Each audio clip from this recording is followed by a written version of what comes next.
శివుడికి కేతకీ పుష్పం అంటే ఎందుకు ఇష్టం లేదో, దానిని శివ పూజకు ఎందుకు వాడరో మీకు తెలుసా? తెలుసుకుందాం పదండి.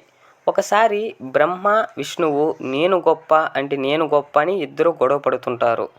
వారి సమస్యను పరిష్కరించడానికి శివుడు ఒక జ్యోతిర్లింగాన్ని సృష్టిస్తాడు. ఆ జ్యోతిర్లింగం యొక్క అంతాన్ని కానీ లేదా ఆరంభాన్ని కానీ ఎవరైతే మొదట చేరుకుంటారో వాళ్ళే గొప్ప అని చెబుతాడు.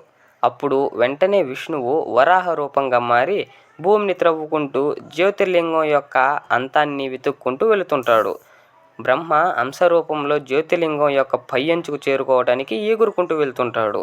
కొంచెం దూరం వెళ్ళాక విష్ణువుకి అర్థమవుతుంది ఈ జ్యోతిర్లింగానికి అంతం కానీ ఆరంభం కానీ లేదు అని. అప్పుడు శివుడి దగ్గరకు వచ్చి ఈ జ్యోతిర్లింగం యొక్క అంతాన్ని నేను చేరుకోలేకపోయాను అని నిజం ఒప్పుకుంటాడు. కానీ బ్రహ్మ ఎంత ప్రయత్నించినా పై అంచుకు చేరుకోలేకపోతాడు.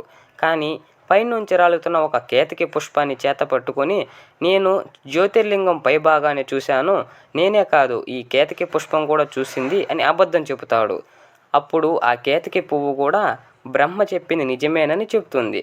అప్పుడు శివుడు బ్రహ్మ చెప్పిన అబద్ధాన్ని గ్రహించి అబద్ధం చెప్పినందుకు ఈ రోజు నుంచి బ్రహ్మదేవునికి భూలోకంలో ఎక్కడ పూజలు జరగవని, అలాగే బ్రహ్మ అబద్ధాన్ని సమర్థించినందుకు కేతకి పువ్వుని నా పూజకు ఉపయోగించవద్దు అని చెప్తాడు. అలా కేతకి పువ్వును శివ పూజకి ఎవరు వాడరు. ఆ రోజు శివుడు జ్యోతిర్లింగంగా ఆవిర్భవించిన రోజే మనం శివరాత్రిగా జరుపుకుంటాం. ఇలాంటి మరెన్నో వీడియోస్ కోసం మన ఛానల్ని సబ్స్క్రైబ్ చేసుకోండి.